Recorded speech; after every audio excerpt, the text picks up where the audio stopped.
Okay.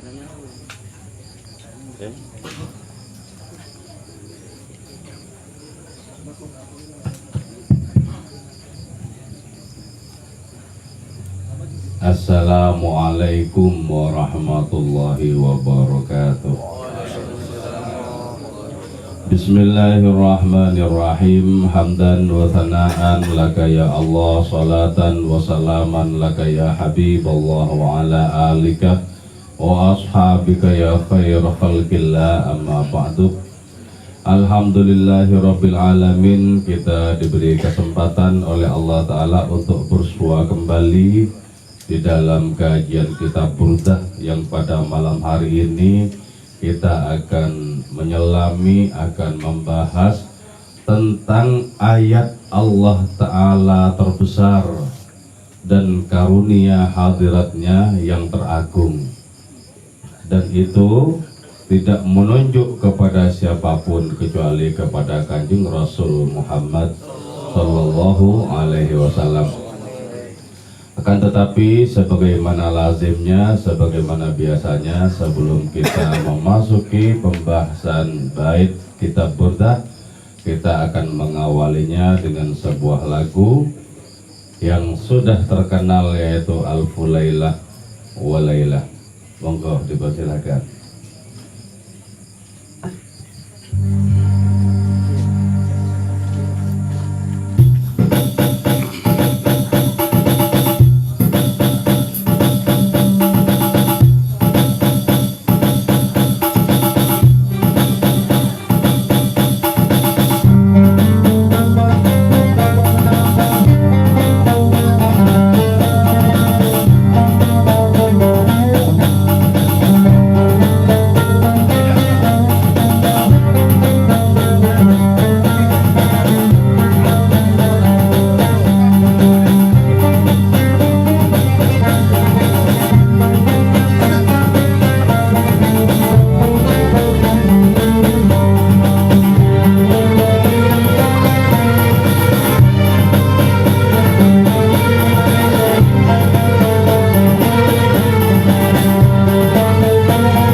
لك يا رسول الله ولجميع من اتبع دينك يا حبيب الله حقيقة من لدن آدم لا يوم القيامة ونخص خصوصا من بالله حضرة الشيخ محمد البوصيري صاحب البردة رضي الله لنا ولهم الفاتحة.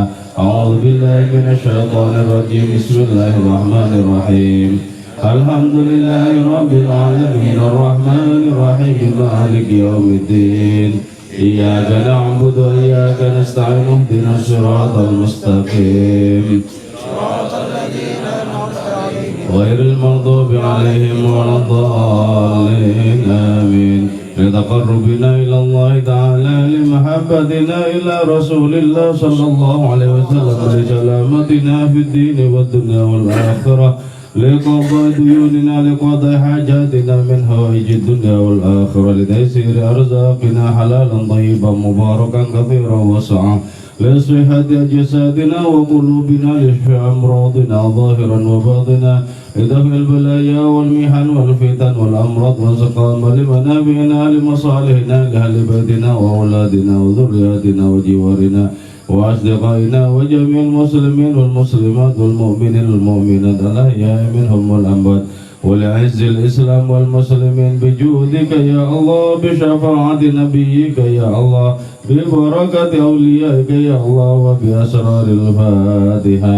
أعوذ بالله من الشيطان الرجيم بسم الله الرحمن الرحيم الحمد لله رب العالمين الرحمن الرحيم مالك يوم الدين إياك نعبد وإياك نستعين اهدنا الصراط المستقيم أنعمت عليهم غير المغضوب عليهم ولا الضالين آمين.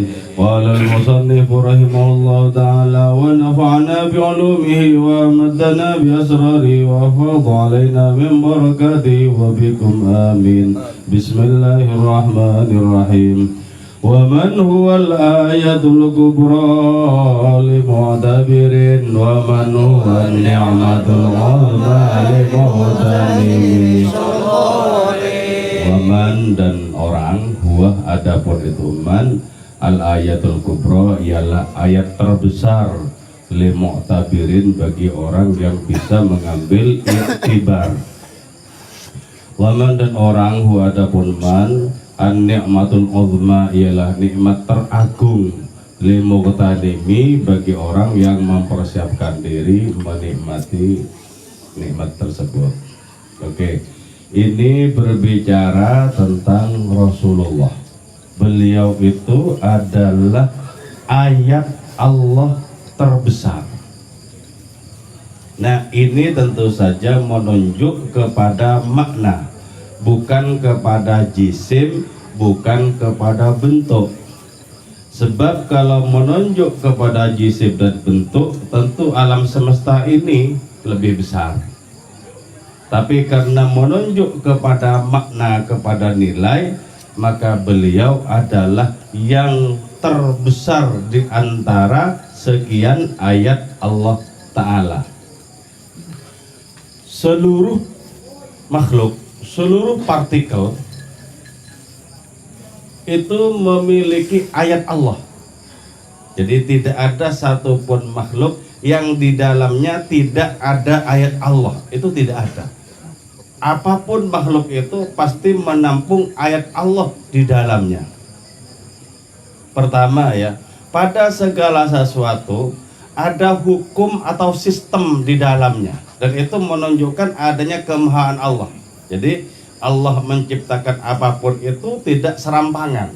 Jadi ada sistemnya di dalam segala sesuatu itu. Ada hukumnya, ada ketentuan alamiahnya di dalam segala sesuatu itu.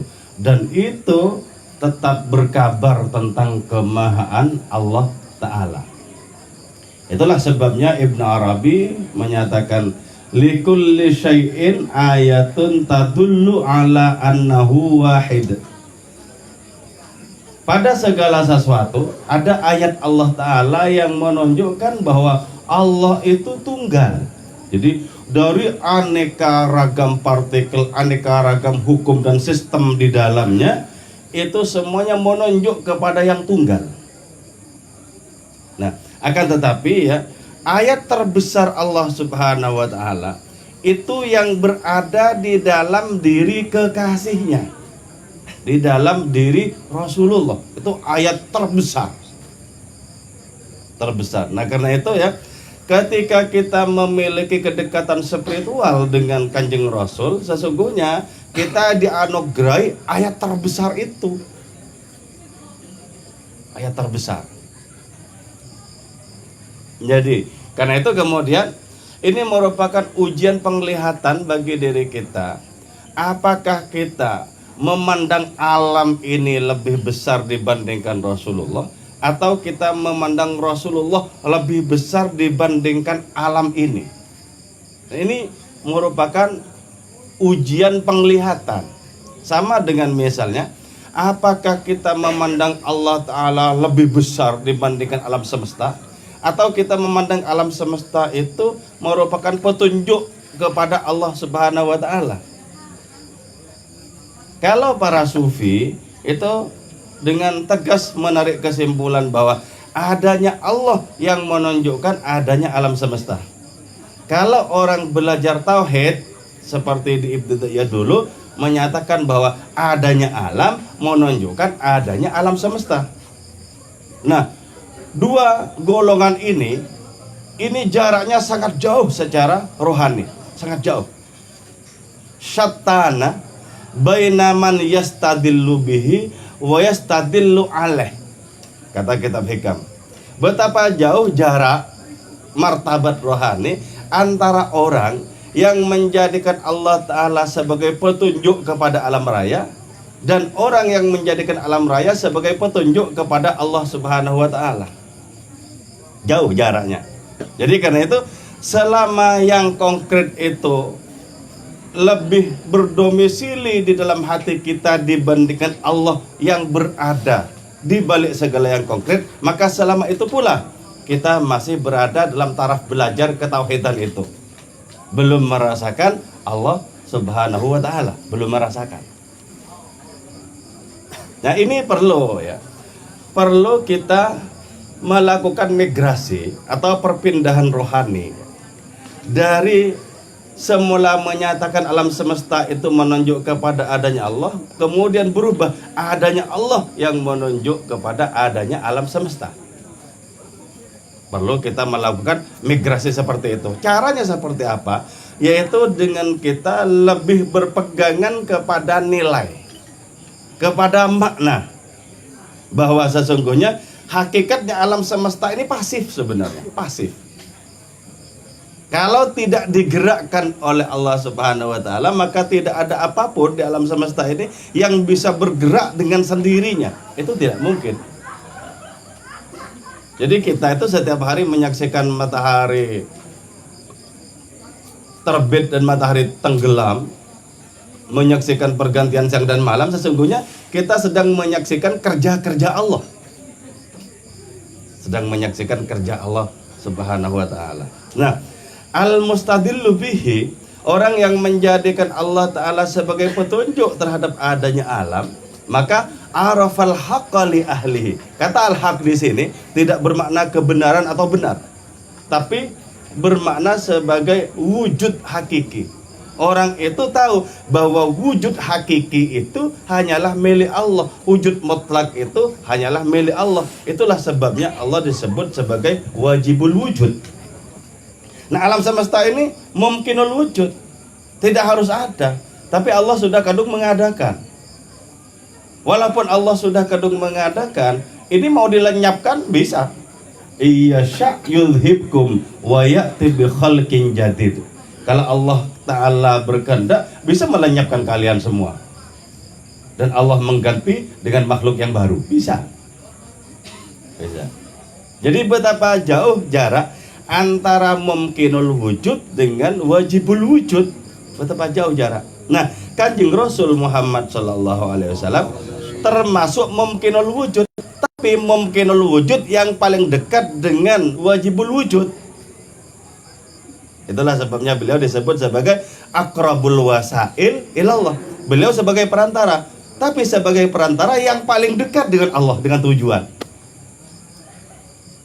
Nah, karena itu ada ungkapan bahwa as-salatu ala nabi tariqatun liman la tariqata lahu.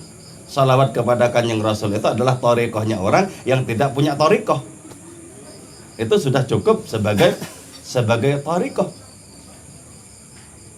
Oke ya, kita belajar untuk bermigrasi dari memandang alam itu menunjukkan adanya Allah, berubah menjadi memandang Allah menunjukkan adanya alam. Kenapa ya? Wal istidlal alai min adamil wusul ilai. Kita memandang alam semesta itu sebagai sesuatu yang menunjuk kepada adanya Allah, itu semata-mata karena kita belum wusul, belum sampai kepada Allah Ta'ala. Kalau sudah sampai, jelas Allah merupakan asal usul segala sesuatu, penyebab segala sesuatu. Menyebab segala sesuatu. Oke. Jadi Kanjeng Rasul itu memang termasuk mumkinul wujud, tapi mumkinul wujud yang paling dekat dengan wajibul wujud.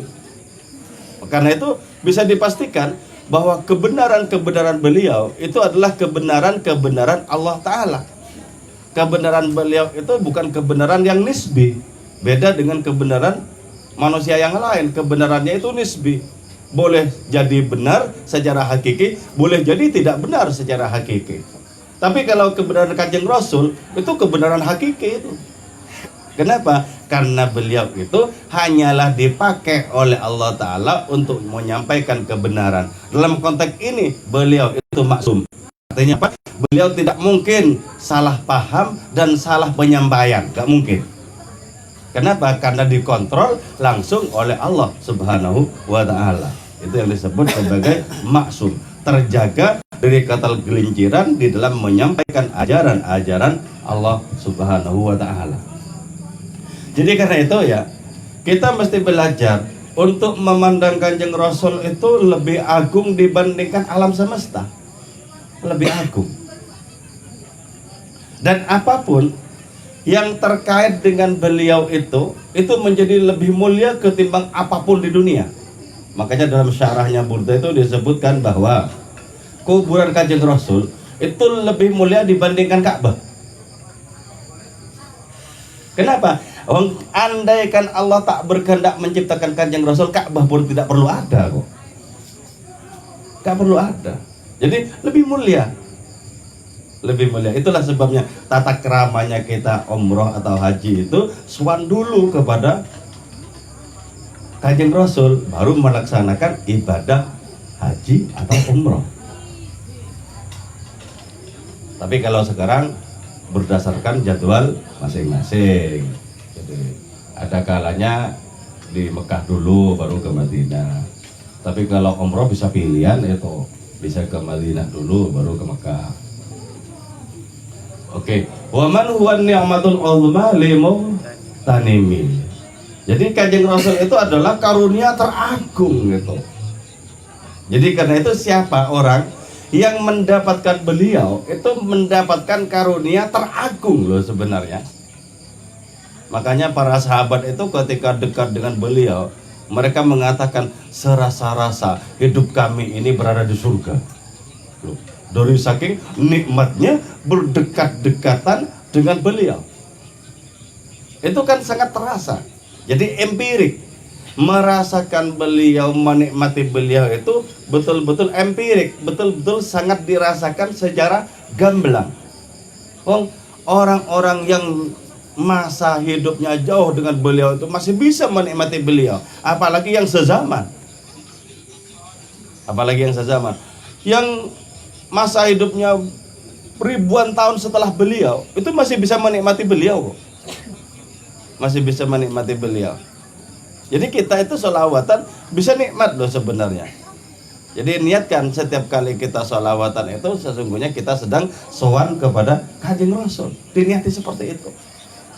Bahkan Sayyid Muhammad Al-Alawi Al-Maliki itu pernah ditanya, kalau saya menyaksikan kuburan Kanjeng Rasul, kemudian saya mengucap salam, Assalamualaikum ayuhan Nabi wa rahmatullahi wabarakatuh, apakah sudah tercatat saya itu ziarah kepada beliau?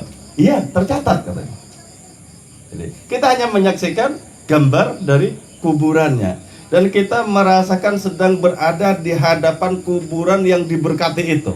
Kita mengucap salam kepada pemilik kubur itu. Itu sudah tercatat bahwa kita itu berziarah. Betapa dengan demikian imajinasi yang suci itu mengantarkan kepada sebuah nilai yang sangat agung. Imajinasi yang suci itu ada yang disebut oleh Ibn Arabi sebagai al-khayal al-qudsiyah, imajinasi suci. Jadi itu bisa menjadikan diri kita seolah-olah berhadap-hadapan sampai kita itu merasakan sedemikian takzim kepada beliau. Itu bisa. Nah, maka dari itu kemudian ya dapat dipastikan bahwa seluruh karunia apapun di dunia itu hanyalah percikan dari Kanjeng Rasul. Karunia apapun, apakah itu karunia rohani atau karunia materi, itu percikan dari Kanjeng Rasul sebagai nikmat teragung itu. Percikan. Jadi betapa kita diberi peluang yang sangat luas oleh Allah Subhanahu wa taala dengan dijadikannya kita itu sebagai umatnya. Antum hadzi fil umam wa ana hadzukum fin nabiyyin, sabda beliau. Kalian itu adalah jatahku di antara umat-umat yang lain. Jadi betapa beruntung ketika kita itu dijadikan jatah oleh Rasulullah yang dipimpin oleh beliau. Antum hadzi fil umam, kalian itu jatahku. Jadi nabi kalian harus aku, gak boleh yang lain. Wa ana hadzukum, aku jatah kalian fin nabiyyin, di antara para nabi. Hebat ini, karunia luar biasa ini. Kita dijatah sebagai umatnya Kanjeng Rasul, itu karunia luar biasa ini. Ini yang telah membuat iri para umat yang lain, para nabi yang lain. Jadi kita itu sesungguhnya memiliki karunia terbesar, memiliki ayat terbesar sebenarnya. Dan itu akan bermakna manakala kita itu senantiasa siaga untuk mendapatkan manfaat dan berkah yang sebanyak-banyaknya dari beliau. Dan sampai sekarang tetap terbuka beliau untuk kita mendapatkan manfaat dan barokah dari beliau itu. Sampai sekarang terbuka luas. Siapa orang yang kesiapannya itu tangguh, maka perolehannya banyak. Karena itu ciptakan wadah rohani yang tangguh dan luas, maka kita akan mendapatkan karunia rohani yang banyak. Jadi, saya teringat ya waktu masih ngaji di desa dulu, sebelum maghrib udah berangkat. Masa itu masa paceklik. Teman-teman itu ada yang nyangu, banyak yang nyangu gorengnya jagung gitu, nyangu macam-macam. Jadi untuk dimakan setelah isya. Nah, ada di antara teman-teman itu justru yang senior-senior yang tidak nyangu, cuman mengandalkan minta. Nah, ketika minta itu tangannya luas begitu. Jadi mau ngasih sedikit itu ya gak enak, wong segini. Nah, jadi saya teringat bahwa wadah yang luas dan tangguh akan mendapatkan karunia yang banyak. Jadi karena itu ciptakan wadah yang tangguh, yang luas. Artinya tangguh dan luas itu apa? Betul-betul amanah, betul-betul disalurkan di jalan-jalan kebaikan. Itu namanya wadah yang luas dan tangguh, dapat karunia yang banyak kan gitu. Jadi berhadapan dengan Kanjeng Rasul, kita harus menjadi wadah yang tangguh dan luas. Kita akan mendapatkan karunia-karunia yang betapa banyaknya, yang betapa luasnya, dan itu akan menjadikan hidup kita berbahagia, menjadikan hidup kita penuh dengan keberkahan. Oke, saya kira itu. Monggo lagu berikutnya.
Lebur cuy. Moro atane kana.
Mega.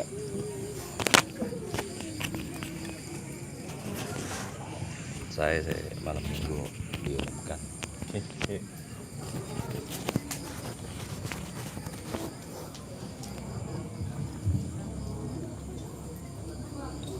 Amit ya.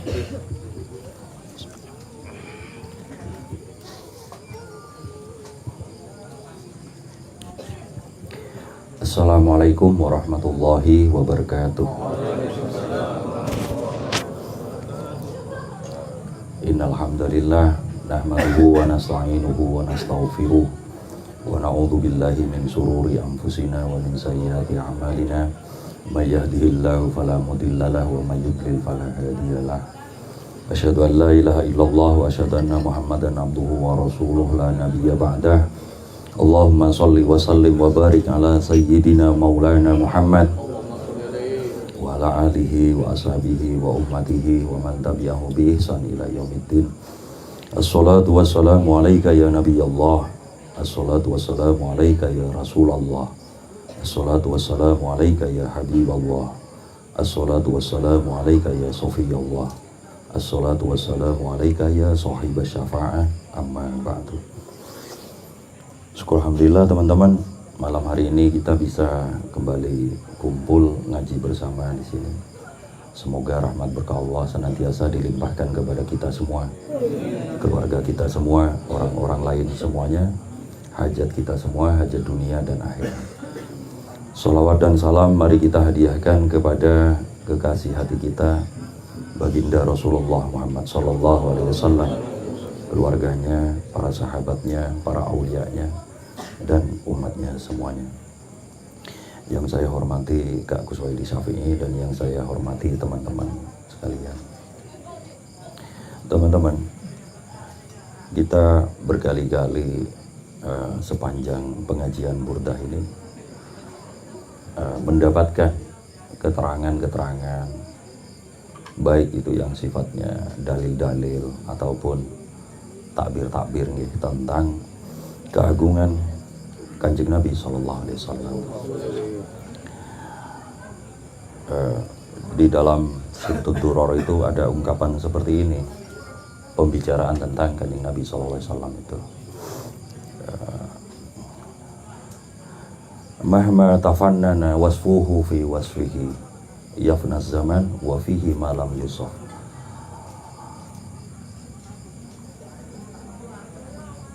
Mau selama apapun, sepanjang apapun, ini ibarat ya. Dan kita memberikan keterangan, penyifatan, argumen-argumen, hujah-hujah tentang Kanjeng Nabi SAW. Maka zaman itu, masa itu, dunia ini, waktu kita itu akan habis. Wa fihi malam yusuf. Dan perihal Kanjeng Nabi SAW itu akan selalu ada bagian yang tidak pernah tuntas. Ini tentu saja hanya mungkin terjadi jika terkait dengan sesuatu yang benar-benar sangat adiluhum, sangat agung, atau mungkin dalam ungkapan yang lebih jauh, sangat-sangat supra-rasional.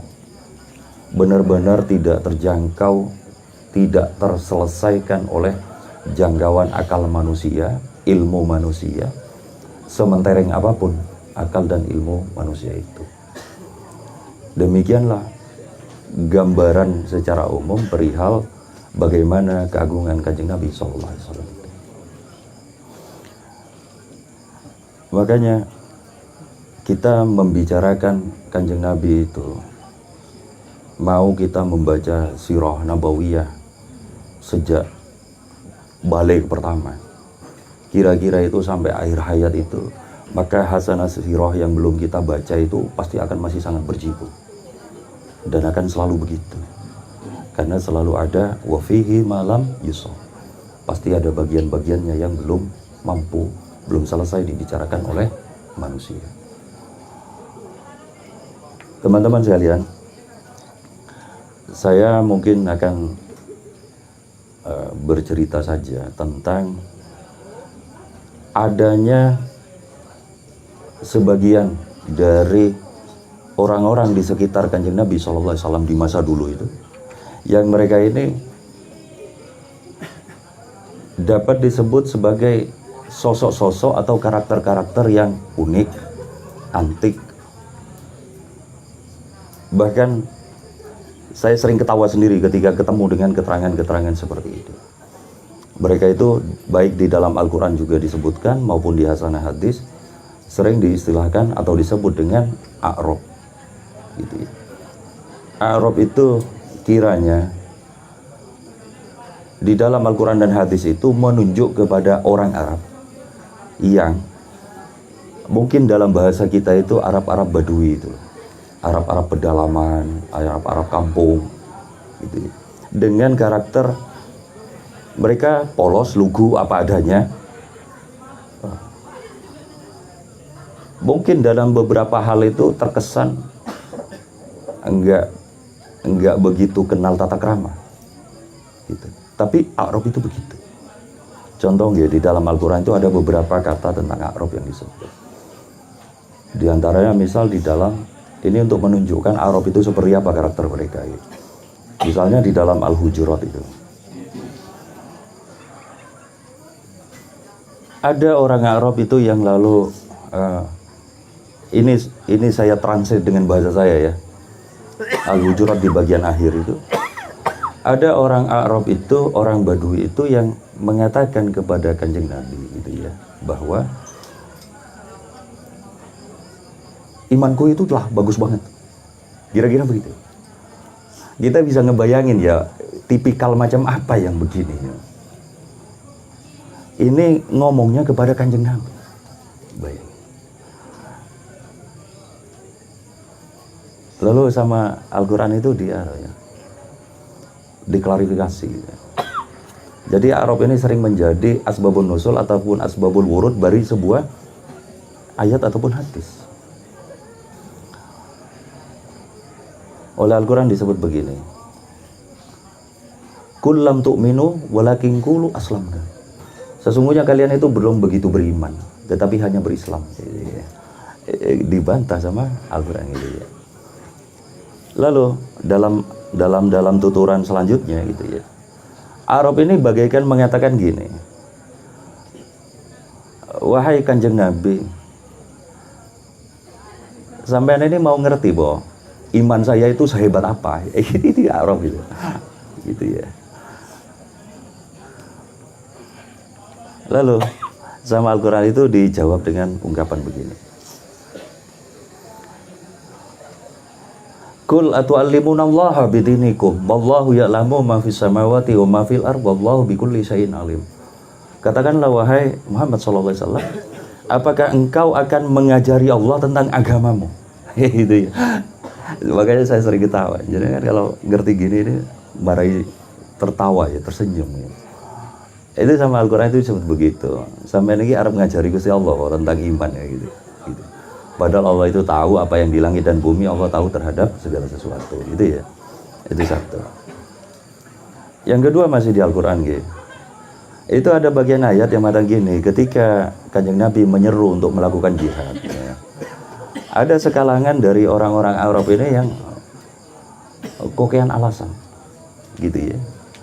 Tapi dalam mereka beralasan itu, mereka enggan untuk ikut memenuhi panggilan jihad itu. Tapi dalam mereka beralasan itu, mereka menggunakan argumen-argumen gitu loh. Walaupun argumen itu sangat mudah untuk dibantah. Ada yang mengatakan begini, aku sebenarnya pengen berangkat, tetapi siapa lalu yang akan mengurus ternak, mengurus rumah, hartaku, anak cucuku, dan semuanya? Arab itu begitu. Sampai kemudian lagi-lagi dibantah oleh Al-Quran bahwa ya kira-kira yang berangkat itu wis imani mantap, yang enggak wis kokian alasan, munafik, macam-macam gitu loh ya. Demikianlah diantara gambaran Arab tentang gambaran Al-Quran tentang Arab. Sekarang di Hasanah Hadis gitu. Suatu hari di Madinah itu paceklik, kemarau berkepanjangan gitu. Jangan bayangin ya, peristiwanya itu coba imajinasikan. Paceklik, kemarau berkepanjangan. Itu hari Jumat. Kanjeng Nabi itu sedang berada di mimbarnya khutbah Jumat. Ya. Lalu tiba-tiba ada orang Arab ini berkata kepada Kanjeng Nabi di salat Jumat itu, wahai Rasulullah gitu ya, harta benda kami itu rusak berantakan, jalan-jalanan itu rusak gak karu-karuan gara-gara paceklik berkepanjangan. Berdoalah kepada Allah supaya diturunkan hujan. Itu waktu Kanjeng Nabi khutbah Jumat. Lalu Kanjeng Nabi itu langsung mendoakan supaya diturunkan hujan ya. Maka ada yang meriwayatkan keesokan harinya, ada yang meriwayatkan lalu turun hujan gitu ya. Udahlah hujan lah ya, udah. Dapat beberapa hari, 2, 3, 4 hari itu orang Arab itu datang lagi kepada Kanjeng Nabi. Dia berkata kepada Kanjeng Nabi, wahai Rasulullah, sekarang ini harta benda kami rusak semua, jalanan rusak semua, hewan-hewan ternak kami mati semua gara-gara hujannya kederesan. Kebanjiran. Ya. Mohonlah kepada Allah supaya hujannya dihentikan. Itu orang Arab itu. Ini cara bahasa guyone itu gini. Lalu Kanjeng Nabi mendoakan ya supaya hujannya itu dibikin reda, dan hanya di sekitar Madinah aja lah, nggak sampai menimbulkan kebanjiran gitu ya. Itu nek cara bahasa guyone itu gini, itu akibatnya le nyuwun kepada Kanjeng Nabi ora pati sopan. Uang lagi khutbah kok diarani udah ya gitu. Terus riwayat berikutnya gitu, Kanjeng Nabi itu sedang menjelaskan tentang hisab ya. Hisab itu pengadilan di akhirat itu ya. Kan nggak mungkin Kanjeng Nabi itu ketika menjelaskan itu lalu cuman satu orang kan gitu ya. Mesti para sahabat kan kumpul ya. Mungkin katakanlah seperti sebuah majelis gitu ya. Lalu tiba-tiba ada orang Arab ini nyeletuk dan berkata kepada Kanjeng Nabi gitu ya. Wahai Kanjeng Nabi, ini ada di Ihya ini bab apa khauf dan roja itu ada itu.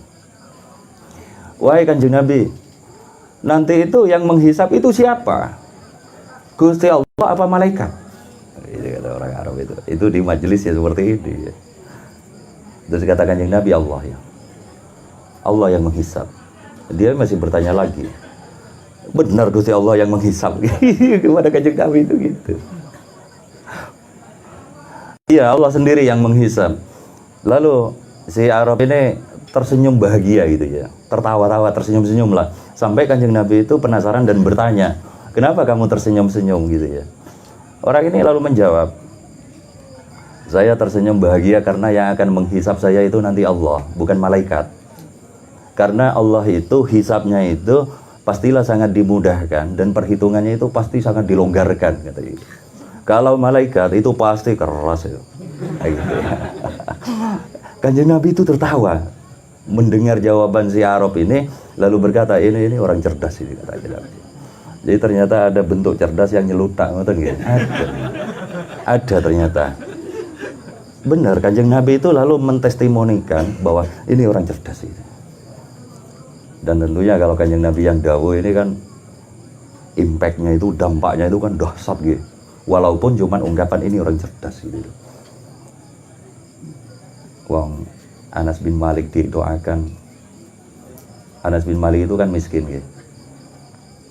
Ketika selesai ngabdi 10 tahun itu didoakan supaya punya apa?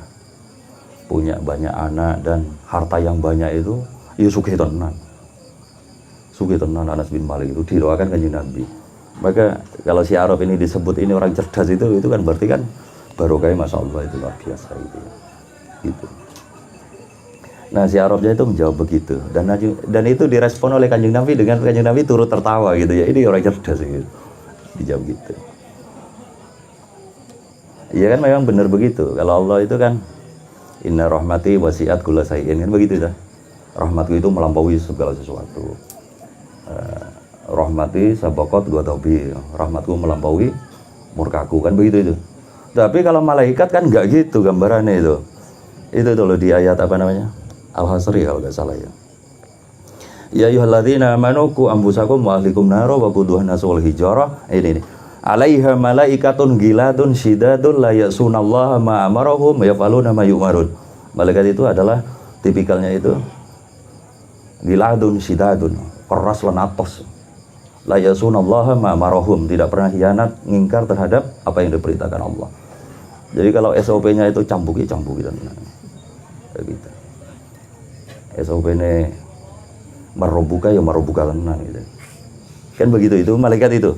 Makanya wajar kalau si Arabi ini lalu begitu bahagia ketika dikatakan bahwa yang menghisap itu Gusti Allah bukan malaikat. Karena kalau malaikat sampean punya hutang 100.000 akan diambil 100.000 dari amalnya gitu. Tapi kalau Allah kan bisa longgar gitu. Makanya wajar kalau Kanjeng Nabi lalu komentar ini orang cerdas gitu. Oke ya, itu. Terus saya kasih riwayat lain.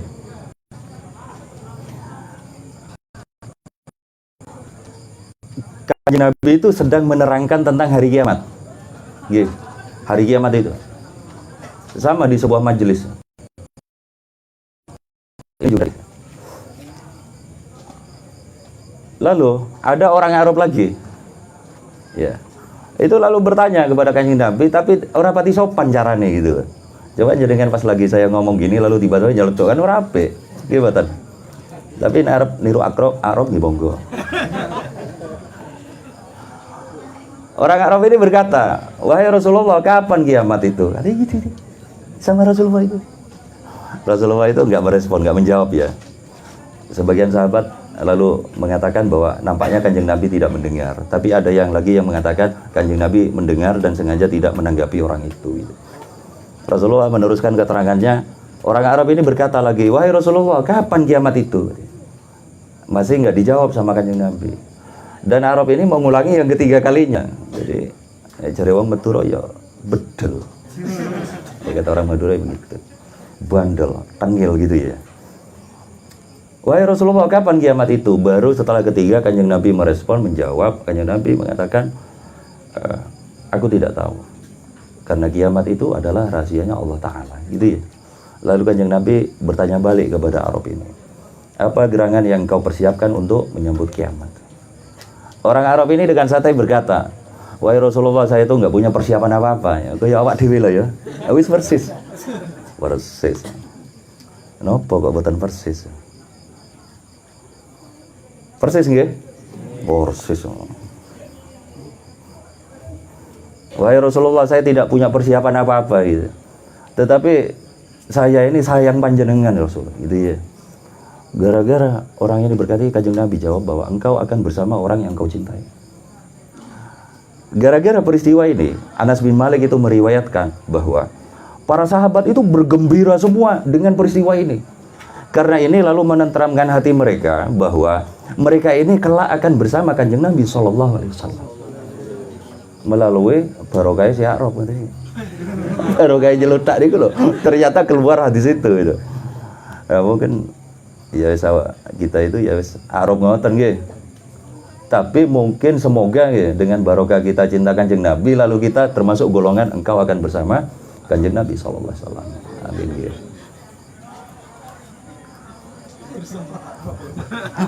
Oh iya. Ini barokah Arab itu sampai keluar hadis kayak gitu itu. Oke, terakhir.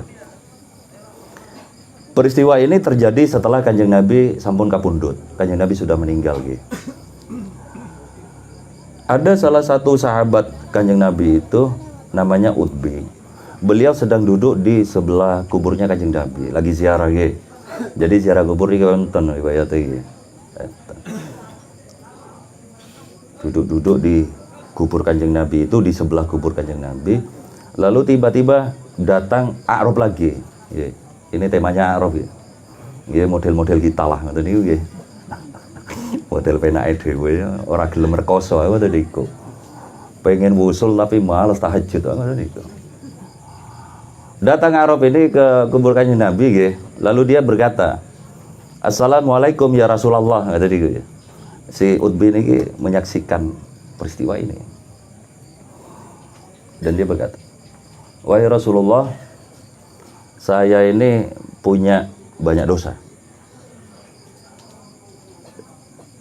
Saya mendengar panjenengan pernah membacakan ayat ini. Kalau nggak salah ayat ini ada di Al-Maidah. Gitu. Walau annahum iddalamu anfusahum ja'uka fastaghfirullaha lidunubihim lawajadullaha tawwabar rahimah." Ini dibaca oleh si Arab itu. Artinya, jika mereka telah kadung zalim kepada dirinya sendiri, kadung dosa gitu ya, kadung ya, ampun diniat ke, kadung. Jauka, mereka datang kepadamu wahai Rasulullah. Fastaghfirullah, lalu si pendosa ini memohon ampun kepada Allah. Wastaghfarulahumur Rasul. Lalu kemudian Kanjeng Nabi turut memohonkan ampunan kepada si pendosa ini. Lawajatullaha tawwabar rahimah. Maka sungguh mereka itu akan mendapatkan Allah sebagai Tuhan yang Maha Pengampun dan Pengasih. Selesai membaca ayat ini, si Arabi ini bersair. Rupanya Arabi ini golongannya Arko, golongannya Darus, penyair gitu. Bersair. Kula boten hafal Arab tapi ini artinya ngeten. Wahai jasad yang ada di balik tanah ini, maksudnya Kanjeng Nabi gitu. dengan kemuliaanmu tanah datar dan tanah tinggi ini menjadi wangi semerbak. Kepadamu kujaminkan seluruh dosaku. Sungguh di balik tanah ini terdapat kemurahan dan kedermawanan. Oh tadiku.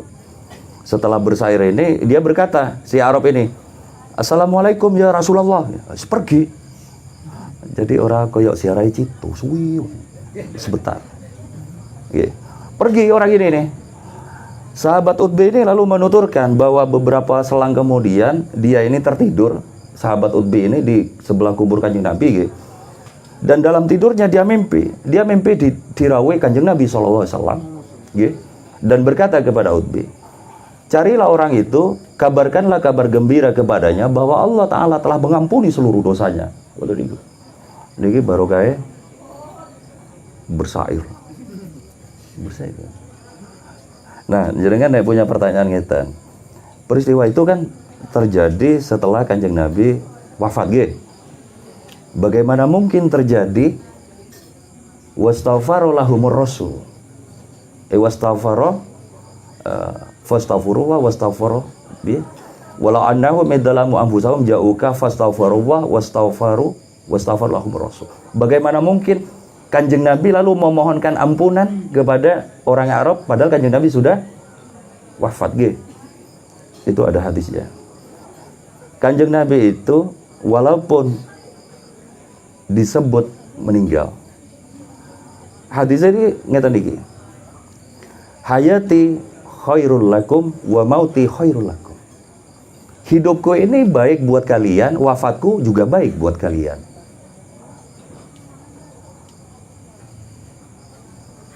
Fa amma hayati fa asunnu lakumus syara'i fa asunnu lakumus sunana wa usarri'u lakumus syara'i. Ketika aku hidup, aku ini mengajarkan sunnah-sunnahku dan mengajarkan syariat kepada kalian. Wa amma mauti, dan ketika aku telah meninggal wafat, fa inna a'malakum tu'radu alayya. Amal-amal kalian itu ditampakkan kepadaku semua. Hati-hati, Kanjeng Nabi weruh. Jangan sholat subuh duha terus weruh Kanjeng Nabi. Fa inna a'malakum tu'radu alayya. Saat temennya amal-amal kalian semuanya itu ditampakkan kepadaku oleh Allah Ta'ala. Wa ma ra'aitu minha khairan, dan jika aku melihat di antara amal kalian itu baik, hamidullah alaih, maka aku memuji Allah atas hal tersebut. Wa ma ra'aitu minha syarran, ketika aku melihat amal kalian ada buruknya, istaghfartullah alaikum, aku memohonkan ampun kepada Allah untuk kalian. Niku hati saya Kanjeng Nabi. Tenggolan nggih wonten terangan yang menuturkan wala taqulu liman yuqtalu fi sabilillahi amwatun bal ahya'un walakin la tash'urun. Janganlah kalian mengatakan bahwa orang-orang yang mati di jalan Allah, orang-orang yang terbunuh di jalan Allah, syahid itu loh maksudnya. Amwatun, mereka mati. Tetapi sesungguhnya mereka hidup, cuman kalian aja yang nggak tahu. Sekarang pikirkan, kalau seorang syahid aja oleh Al-Quran disebut mereka itu tidak mati, ngerti nggih? Mereka hidup, cuman kalian nggak tahu. Bagaimana lagi dengan Kanjeng Nabi Sallallahu Alaihi Wasallam? Kan tentu non sewu, hidupnya hidup nggih, hidupnya hidup. Maka di dalam hadis lain disebutkan begini, ma min ahadin yusallimu alayya, tidak ada seorang pun yang bersolawat kepadaku. Niki dawuh Kanjeng Nabi. Illa raddallahu alayya ruhi, kecuali Allah lalu mengembalikan ruhnya kepadaku. Tentu ini majas nggih, metafora nggih. Hatta arudda alaihi salam, sampai aku bisa membalas salam kepada si pengucap sholawat tersebut. Jadi ketika kita mengucapkan sholawat, maka di detik yang sama itu Kanjeng Nabi merespon dengan mengucapkan salam kepada kita. Ketika Kanjeng Nabi membalas salam kita, sholawat kita, maka itu artinya bagaikan atau sepadan dengan Kanjeng Nabi mendoakan supaya rahmat berkah Allah dilimpahkan kepada kita. Ketika Kanjeng Nabi yang mendoakan, maka adakah yang lebih luhung lagi dari itu? Tentu tidak ada. Tentu tidak ada.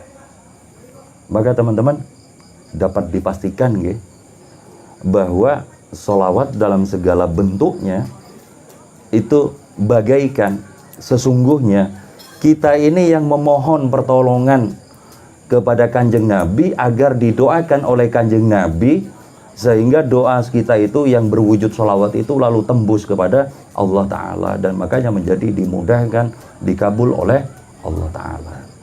Maka ini sekaligus menjadi sanad ilmu bahwa seluruh perkara yang kita hadapi dalam hidup ini, bahkan yang paling besar sekalipun, apa cobanya dengan punya masalah sebesar apa dalam hidup? Oh, ada satu angel golek jodoh misalnya. Ketika perkara ini kalian hadapkan kepada Kanjeng Nabi SAW dengan sholawat, adakah perkara yang lebih besar lagi dari ini? Ketika Allah Ta'ala sendiri berfirman dalam hadis qudsinya, laulaka lamma khalaqtul aflaq.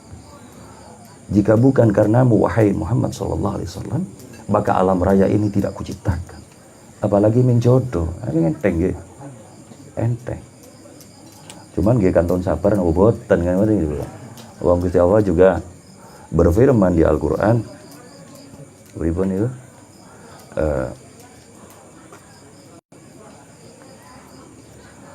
Engkau menduga akan mendapatkan surga. Walamma ya'lamillahu alladhina jahadu ya'lamas sabirin.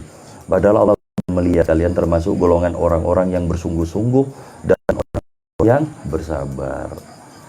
Mula nggih sholawat oke. Pasti nggih udah tanpa ragu. Ning kok dereng kabul-kabul nggih tambahi sabare karo sungguh-sungguh ngoten niku. Nggih teman-teman, kira-kira itulah yang bisa saya tuturkan.